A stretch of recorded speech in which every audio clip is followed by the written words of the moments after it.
Greetings, guys. Hey, I just wanted to share a clip with you. This is Glenn from Sovereign Living, the YouTube channel Sovereign Living. He is responding to a interviewer who is asking him about the Wikipedia article titled "Sovereign Citizens." It's a pretty ridiculous article. It, of course, lambasts anyone who tries to assert their rights and claim their sovereignty, which has been firmly established that the people are sovereign.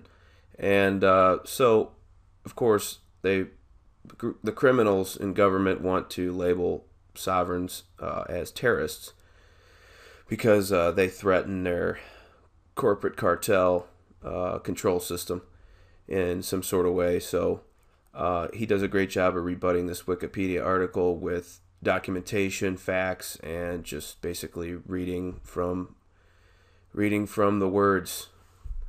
Thank you, guys. Talk to you soon. Okay. Yeah, and another thing too that I just wanted to bring up, because this is something straight from Wikipedia, and I do know that if you have a certain article on there, you can actually edit it out oftentimes, so kind of take this with a grain of salt. But let me just read this real quick. If you type in sovereign citizen movement in a search engine, this is what comes up on Wikipedia. The sovereign citizen movement is a loose grouping of American and Canadian litigants, commentators, tax protesters, and financial scheme promoters. Self-described sovereign citizens take the position that they are answerable only by their particular interpretation of the common law and are not subject to any statutes or proceedings at the federal, state, or municipal levels, that they do not recognize United States currency and or they are free of any legal constraints. They especially reject most forms of taxation as illegitimate. And I just want to read one more paragraph, and I'm going to turn this back over to you. And this is at the bottom here. The Federal Bureau of Investigation classifies some sovereign citizens as extremists, as domestic terrorists. In 2010, the Southern Poverty Law Center estimated that approximately 100,000 Americans were hardcore sovereign believers, with another 200,000 just starting out by testing techniques of resisting everything from speeding tickets to drug charges. According to a 2014 report by the National Consortium for the Study of Terrorism and Response to Terrorism, START, a survey of law enforcement officials and agencies across the U.S. concluded that the movement was the single greatest threat to their communities, ranking above Islamic terrorists and jihadists. Sovereign citizens has also been identified as potential terrorist threats by the New South Wales Police Force in Australia. What's your thoughts on that? Well, technically, there's no such thing as a sovereign citizen. Okay, technically, a citizen is a fictitious entity.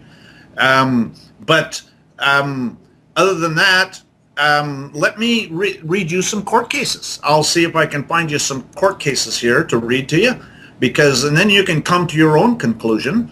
What the courts are saying, and so what I am saying is that that's all hype and innuendo, quite frankly. I'm not saying it's not true. A lot of it is true, quite frankly. But no true sovereign ever goes and attacks the police. Okay, I mean, you don't have the right to be doing that kind of stuff. If they get attacked, they have the right to defend themselves. There's no doubt about it. Everybody has that right. They have no more rights than anybody else, if you think about it. But most of the people are asleep on their rights.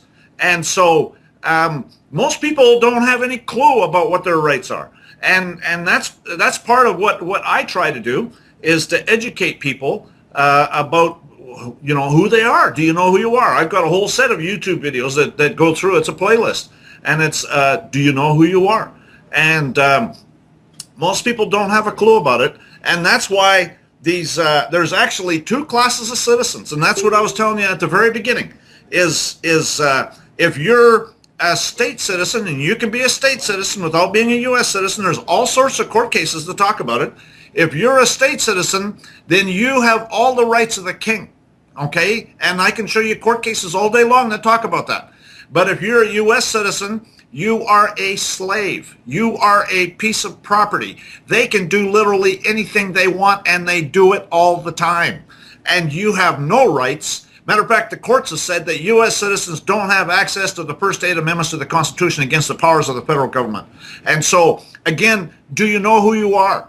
And so many of these people that call them sovereign citizens, they're in the process of learning. There's no doubt about it. But the question is you got to start somewhere, okay? And you cannot, certainly can't attack them. There are public servants, but you have to let them know in certain terms that that's what you expect them to be there for, is to serve you, and that you know your rights and that you intend to assert them. And